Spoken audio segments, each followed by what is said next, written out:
ವಿಶ್ವಸಂಸ್ಥೆಯ ಭದ್ರತಾ ಮಂಡಳಿಯಲ್ಲಿ ನಿಯಮಾಧಾರಿತ ಕಡಲ ವ್ಯವಸ್ಥೆಯನ್ನು ಕಾಪಾಡುವುದಕ್ಕೆ ಮತ್ತು ಜಾಗತಿಕ ಸಮುದ್ರ ಮಾರ್ಗಗಳಲ್ಲಿ ನಾವಿಕರ ಸುರಕ್ಷತೆಯನ್ನು ಖಚಿತಪಡಿಸುವುದಕ್ಕೆ ಭಾರತ ಸಂಪೂರ್ಣವಾಗಿ ಬದ್ಧವಾಗಿದೆ ಅಂತ ವಿದೇಶಾಂಗ ವ್ಯವಹಾರಗಳ ಸಚಿವ ಎಸ್ ಜೈಶಂಕರ್ ತಿಳಿಸಿದ್ದಾರೆ. ವಿಶ್ವಸಂಸ್ಥೆಯ ಪ್ರಧಾನ ಕಚೇರಿಯಲ್ಲಿ 2028-29 ಅವಧಿಗೆ ಭಾರತದ ತಾತ್ಕಾಲಿಕ ಸದಸ್ಯತ್ವದ ಅಧಿಕೃತ ಜಾಗತಿಕ ಪ್ರಚಾರಕ್ಕೆ ಚಾಲನೆ ಕೊಟ್ಟು ಜೈಶಂಕರ್ ಮಾತನಾಡಿದರು. ಸಮುದ್ರ ಮಾರ್ಗಗಳ ಭದ್ರತೆ, ನಾವಿಕರ ಸುರಕ್ಷತೆ, ಭಯೋತ್ಪಾದನೆಗೆ ಹಣಕಾಸು ಪೂರೈಕೆ ತಡೆ ಹಾಗೂ ಜಾಗತಿಕ ದಕ್ಷಿಣದ ಧ್ವನಿಗೆ ಆದ್ಯತೆ ನೀಡುವುದಾಗಿ ಘೋಷಣೆ ಮಾಡಿದ್ದಾರೆ.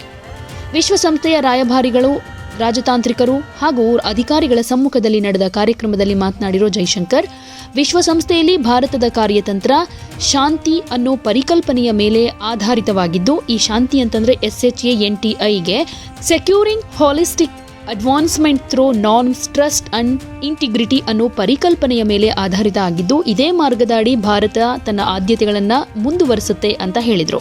ಇನ್ನು ಇತ್ತೀಚಿನ ಜಾಗತಿಕ ಬೆಳವಣಿಗೆಗಳ ಹಿನ್ನೆಲೆಯಲ್ಲಿ ಸಮುದ್ರ ಮಾರ್ಗಗಳ ಭದ್ರತೆ ಅತ್ಯಂತ ಮಹತ್ವ ಪಡ್ಕೊಂಡಿದೆ. ಜಾಗತಿಕ ಆರ್ಥಿಕತೆ ಇಂದು ಸಮುದ್ರ ವ್ಯಾಪಾರ ಮತ್ತು ಪೂರೈಕೆ ಸರಪಳಿಗಳ ಮೇಲೆ ಡಿಪೆಂಡ್ ಆಗಿದೆ. ಹೀಗಾಗಿ ಸಮುದ್ರ ಮಾರ್ಗಗಳು ಮುಕ್ತ, ಸುರಕ್ಷಿತ, ನಿಯಮಾಧಾರಿತವಾಗಿರಬೇಕು. ವಿಶ್ವಸಂಸ್ಥೆಯ ಸಮುದ್ರ ಕಾನೂನು ಒಪ್ಪಂದ ಕಟ್ಟುನಿಟ್ಟಾಗಿ ಪಾಲನೆಯಾಗಬೇಕು ಅಂತಾನೂ ಹೇಳಿದ್ದಾರೆ. ಇದೇ ವೇಳೆ ಮಧ್ಯಪ್ರಾಚ್ಯದಲ್ಲಿನ ಉದ್ವಿಗ್ನ ಪರಿಸ್ಥಿತಿಯಿಂದ ನಾವಿಕರ ಸುರಕ್ಷತೆ ಗಂಭೀರ ಸವಾಲಾಗಿ ಪರಿಣಮಿಸಿದೆ ಅಂತ ಕಳವಳವನ್ನು ಕೂಡ ವ್ಯಕ್ತಪಡಿಸಿದ್ದಾರೆ. ಗಲ್ಫ್ ಪ್ರದೇಶದಲ್ಲಿ ನಡೆದ ಬೆಳವಣಿಗೆಗಳಿಂದ ನಾವಿಕರ ಜೀವಕ್ಕೆ ಅಪಾಯ ಎದುರಾಗಿದೆ. ಶೋಧ ಮತ್ತು ರಕ್ಷಣಾ ಕಾರ್ಯಾಚರಣೆಗಳು, ಮಾನವೀಯ ನೆರವು, ವಿಪತ್ತು ಪರಿಹಾರ ಹಾಗೂ ಸಾಮರ್ಥ್ಯ ವೃದ್ಧಿಯಲ್ಲಿ ಭಾರತ ದೀರ್ಘಕಾಲದಿಂದ ಸಕ್ರಿಯ ಪಾತ್ರ ವಹಿಸಿದೆ. ಈ ಎಲ್ಲಾ ವಿಷಯಗಳಿಗೆ ವಿಶ್ವಸಂಸ್ಥೆಯ ಭದ್ರತಾ ಮಂಡಳಿಯಲ್ಲಿ ಅಗತ್ಯ ಪ್ರಾಮುಖ್ಯತೆ ಸಿಗಬೇಕು ಅಂತ ಭಾರತ ಪ್ರಯತ್ನಿಸಲಿದೆ ಅಂತಾನೂ ಹೇಳಿದರು. ಇನ್ನು ಅಮೆರಿಕ, ಇಸ್ರೇಲ್ ಹಾಗೂ ಇರಾನ್ ನಡುವಿನ ಸಂಘರ್ಷದ ಹಿನ್ನೆಲೆಯಲ್ಲಿ ಹಾರ್ಮುಜ್ ಜಲಸಂಧಿಯಲ್ಲಿ ಉಂಟಾಗಿರೋ ಉದ್ವಿಗ್ನತೆ ಜಾಗತಿಕ ಇಂಧನ ಪೂರೈಕೆ, ಸರಕು ಸಾಗಣೆ ಹಾಗೆ ನಾವಿಕರ ಸುರಕ್ಷತೆ ಮೇಲೆ ಗಂಭೀರ ಪರಿಣಾಮ ಬೀರಿದೆ. ಈ ಸಂಘರ್ಷದ ಮಧ್ಯೆ 11 ಭಾರತೀಯರು ಮೃತಪಟ್ಟಿದ್ದು, ಅನೇಕ ಭಾರತೀಯ ನಾವಿಕರನ್ನ ರಕ್ಷಿಸಲಾಗಿದೆ. ಹಡಗುಗಳು, ತೈಲ ಟ್ಯಾಂಕರ್ಗಳ ಮೇಲೆ ದಾಳಿ ನಡೆದಿರುವುದು ಜಾಗತಿಕ ಮಟ್ಟದಲ್ಲಿ ಆತಂಕಕ್ಕೆ ಕಾರಣವಾಗಿದೆ ಅನ್ನೋದನ್ನು ಕೂಡ ಹೇಳಿದರು. ಭಯೋತ್ಪಾದನೆಯ ಪರಿಣಾಮಗಳನ್ನು ಎದುರಿಸೋದಷ್ಟೇ ಸಾಕಾಗುವುದಿಲ್ಲ, ಅದರ ಮೂಲ ಸಂಪನ್ಮೂಲಗಳನ್ನು ಕಡಿತಗೊಳಿಸುವತ್ತ ಜಗತ್ತು ಗಮನ ಹರಿಸಬೇಕು. ಭಯೋತ್ಪಾದಕ ಸಂಘಟನೆಗಳನ್ನು ಗುರುತಿಸುವಲ್ಲಿ ವಸ್ತುನಿಷ್ಠ ಹಾಗೆ ಸಾಕ್ಷ್ಯಾಧಾರಿತ ಕ್ರಮಗಳನ್ನು ಭಾರತ ಬೆಂಬಲಿಸುತ್ತೆ ಅಂತಾನೂ ಹೇಳಿದ್ದಾರೆ.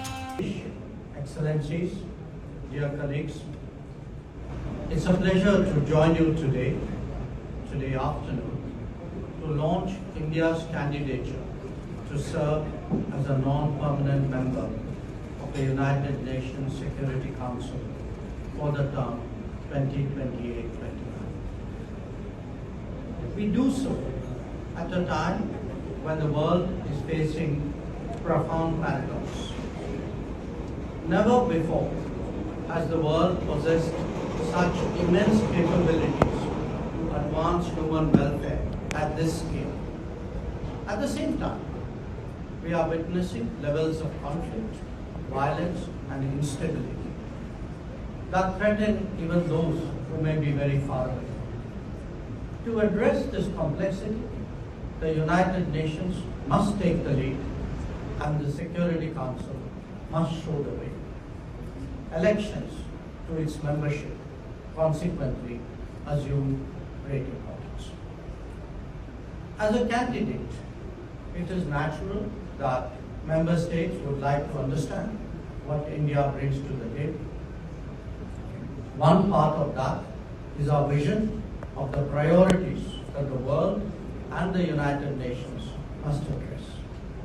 The other is a track record which enables the international community to make its own judgment. Let me address the priorities first. As we contemplate the global order, India's focus will be on working for a secure, peaceful and equitable world. The voice of the global south is heard in equal measure. A world where peacekeeping is ready for contemporary and future challenges.